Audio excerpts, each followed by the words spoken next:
Most improved player. Sometimes you can see it coming, like this previous season that Giannis had. Sometimes it kind of comes out of nowhere, like CJ McCollum going from 7 or 8 points a game all the way to 20. Jimmy Butler would be a similar one as well. I think there are a few players in each conference who we can look at who I do think have a real chance of just having explosions when it comes to their seasons and having significant statistical improvements and all that good stuff. And I'm actually going to start with the Orlando Magic, and that is Aaron Gordon. You look at Aaron Gordon's athleticism, his ability to score inside, how he can play in transition, his ball handling abilities, how he can be a pretty good rebounder.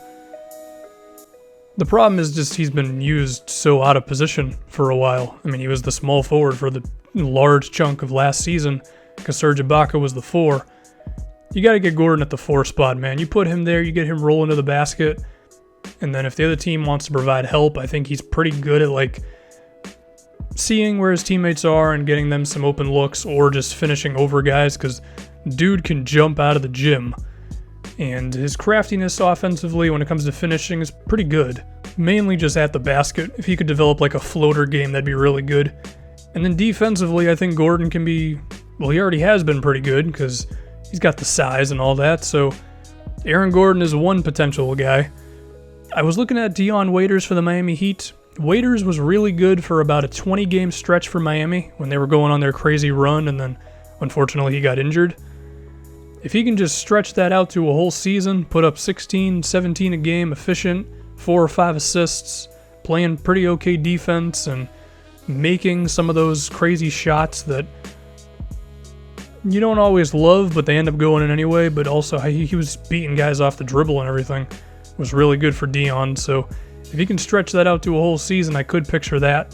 Now, one thing that could potentially hurt is that Luke Babbitt is not their power forward anymore.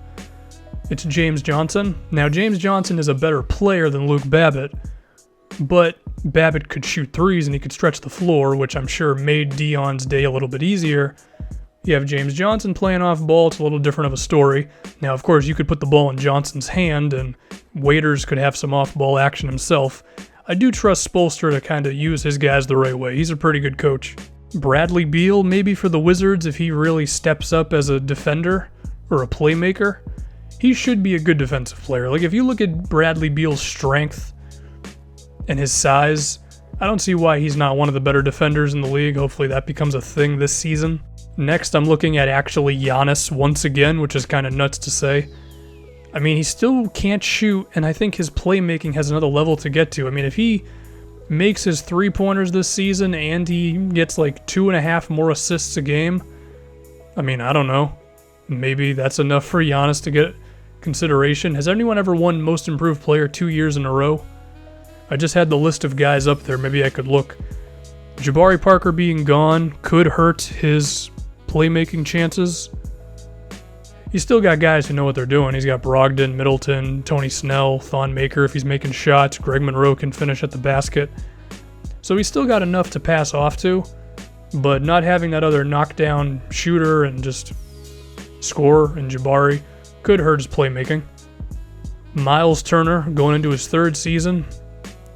With Paul George gone and Victor Oladipo being the other guy who's going to shoot a lot, Turner's going to be hoisting that thing up there, man. Hopefully his 3-pointer is really a thing, because if so, I could see him putting up a decent amount of points for Indiana. Being a good defensive player would help him out as well. He's a pretty okay shot blocker. Still has to make some strides as an overall defender, but I do like Turner's chances for this sort of thing. Kyrie Irving. I mean, Kyrie wants to be the dude on, he wants to be the main guy on a team. Maybe his playmaking steps up. Maybe his defense steps up. Do I think both of those things are going to happen? I give more of a chance to the passing than I would the defense, but maybe he surprises me and does both. But I think my pick for the Eastern Conference is probably Kristaps Porzingis. Because Zinger, who else is going to shoot the ball on this Knicks team? I mean, he's going to be shooting threes, mid-range. He's going to be posting up on switches. He's going to be doing pick and pops, pick and rolls. He's going to be doing stuff in transition. His ball handling has been pretty good, so you're going to see him in some one-on-one situations. The question is if the Knicks can put enough shooting and enough creating around him, because there are going to be times where I don't know if Frank Ntilikina's in the game. Teams are going to test to see if he can hit outside shots, and that means Porzingis might have to pass the ball out. They say Ntilikina's a good three-point shooter, so he's just going to have to prove it.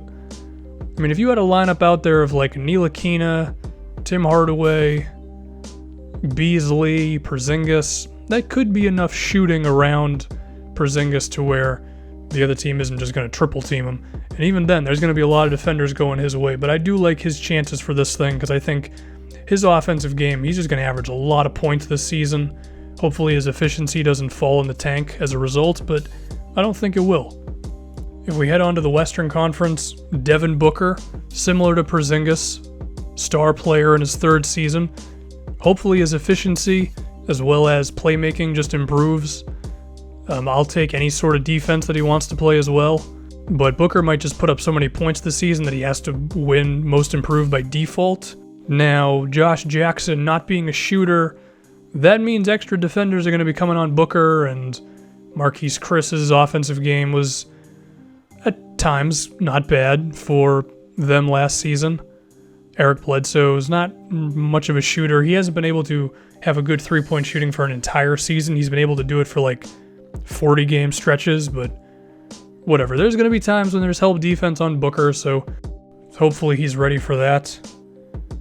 Julius Randle with the Lakers, he lost a lot of weight. I think he's going to get a lot of help from Lonzo Ball when it comes to transition and alley-oops and pick and rolls. I don't know where his three-pointer's going to be. I know he was willing to shoot threes in Summer League, but based on the games I saw, and not Summer League, I mean preseason, they didn't look very good. There were some bad misses. His shot was looking a little flat, but the willingness to shoot him is nice, so who knows? Maybe the combination of his new athleticism with his ball handling could be enough with Lonzo Ball. Spacing from Brook Lopez will help him out as well, but who knows? I think I would probably give Devin Booker a better chance than Julius Randle. Nerlens Noel with the Dallas Mavericks. If Rick Carlisle actually starts him and plays him like 30 minutes a game, maybe his rebounding goes off, maybe he averages 11, 12 points a game, and defensively he is what we want him to be. It better for his sake, because he turned down a lot of money this offseason from the Mavericks betting on himself. And I think a Most Improved Player award would signify that, okay, maybe it actually worked out, but who knows? I would say that Yusuf Nurkic is a possibility with the Blazers because they were really good the second half of the season once he arrived there. Their net rating exploded once he was there. I think pre-All-Star, their net rating was like -2, and post-All-Star it was +5, which is obscenely good. So hopefully if Nurkic can continue that with his rebounding, low post scoring, passing out of the low post, toughness and defense, then yeah, he could get the Most Improved if he puts up, I don't know, 15 points, 10 rebounds, and then the defense, and Portland's good. That's a possibility. I think both of the T-Wolves young dudes, Andrew Wiggins or Karl Anthony Towns, if they make improvements defensively or as playmakers, especially in the case of Wiggins, then that would definitely help their case for this award. I mean, I've already predicted that I think Towns' defense is going to step up this season, but given how good he already was offensively, I don't know if voters are going to give it to him for just getting better on defense. This is usually like a whose points per game just improve the most sort of award. So how about this one? Let's say my quote-unquote real winner of this is Karl Anthony Towns, because I think his defense is going to improve enough. And then the guy who's actually going to be given the award is going to be Porzingis, because he's going to average like 25 points a game, going from like 17 this previous season.